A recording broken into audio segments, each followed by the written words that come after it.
Kericuan ini berawal ketika pengunjuk rasa hendak membakar ban di depan pintu masuk kampus Sekolah Tinggi Agama Islam Negeri.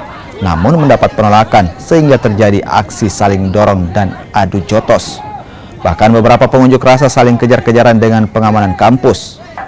Aksi unjuk rasa ini menuntut transparansi anggaran di kampus, terutama anggaran dalam penerimaan mahasiswa sejak beberapa tahun terakhir. Mereka juga menuntut perbaikan fasilitas kampus. Ada beberapa tuntutan kami.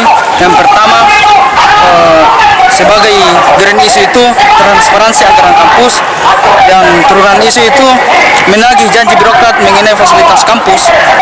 Yang kedua, tunaikan hak mahasiswa seperti KTM, sertifikat PBAK, dan buku saku.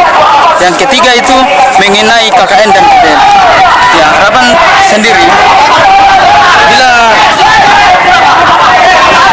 mana nantinya aksi kami tidak direspon oleh para birokrat, maka kami akan melaksanakan yang namanya aksi lanjutan, akan aksi besar-besaran.